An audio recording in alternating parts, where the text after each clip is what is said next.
So what is a rejection block? A rejection block forms when price moves beyond a key level, sweeps the liquidity sitting there, and then snaps back. The reversal leaves a long wick on the candle, the wick tip to the body edge. That zone is the rejection block, not the candle, the zone. 3 conditions must be met for a valid rejection block. First, the wick must be significant. The wick must be at least the size of the candle body, and the wick must represent at least 30% of the candle's total range. A small wick on a large candle does not qualify. Size matters here. Second, liquidity must have been swept. Price has to have gone somewhere it should not have gone. That is the trap being set. Third, follow-through confirmation. The next candle must close in the direction of the rejection. No follow-through, no rejection block. All 3 conditions together. Not 2, not almost. This is what separates a genuine institutional footprint from noise. So how do traders use it? To the charts. Let's look here in SBK at this first rejection block. Small but clearly follows our rules. So the zone is marked here by the rejection block. And we wait for price to return, which it does on this occasion quite quickly. Not always, but on this occasion it does. That is the retest, and look what happened after the retest. Down it went, but at the bottom there is the reverse situation going on. A bullish rejection block. Clear conditions met. This time it takes some time to come back for the retest. But back it comes. Up it goes again. And at this moment in time, it's come back and actually mitigated beneath it. So that might be game over for that rejection block. Next chart. As you can see here, rejection block formed up here. Retest came back up and then retested slightly again, formed a new rejection block and went down. But let's rewind this time. This is what we'll be seeing at this point. Now you can drop to a lower time frame. I'm going to use the 15-minute. What we're looking for is a market shift and other confluences.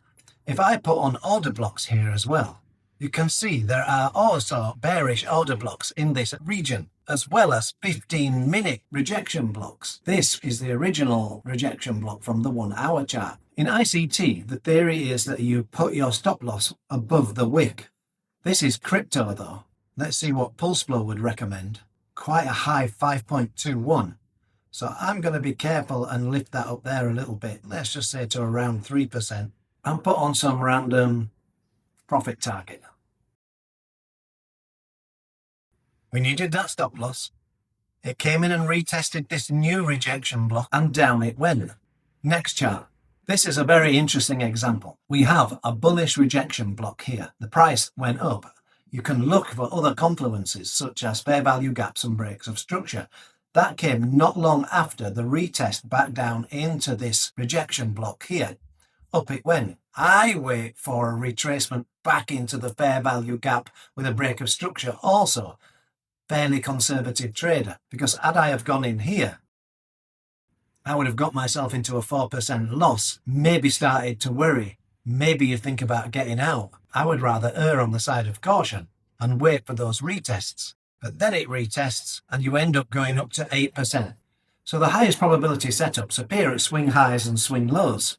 We can see that back on DXE because they have attracted obvious liquidity. Equal highs, equal lows, session extremes, maybe round numbers. Retail traders love to put their stop losses around round numbers. And that is where the trap gets set. And that is where you want to be waiting for the retest and why we wait for the retest. And as you can see in these examples, it works like a charm. So rejection block is not a wick. It is evidence. Evidence that price was pushed into a liquidity zone deliberately. Stops were triggered and institutions reversed the move to fill their own positions. And the zone left behind is not random. It is the exact level where institutional activity occurred. And when price returns, the same logic applies. The concept is sound. The math is sound. Pulse Flow's order block strategy actually uses rejection blocks as part of its algorithm. Not as a theory, but in live production. As you can see in this daily alert, the order block bullish is getting 79% win rates. And when I turn on the order block signals indicator that I've written within TradingView, you can see over the last 19 trades that it discovered, a 78.9% win rate. Two completely different systems using my algorithms. Same value, same number. That is not a coincidence. That is validation. The one thing I always say to myself within PulseFlow, we do not sell bullshit. We check ourselves at every turn so we know the evidence and the results are real. I need it to be real. I trade it. I cannot trade on BS. So the rejection block is doing exactly what ICT said it would. And PulseFlow is using it to find institutional footprints automatically across hundreds of trading pairs. Every 15 minutes, Michael Huddleston identified something that most traders just walk past every day. That long wick is not noise. It is the moment institutions showed their hand. Mark the zone, wait for the retest, trade the structure shift. Okay, please would you subscribe, like and share. You can watch one of my other videos down here. I will be doing a new video shortly and I'll catch you in the next one. Bye bye.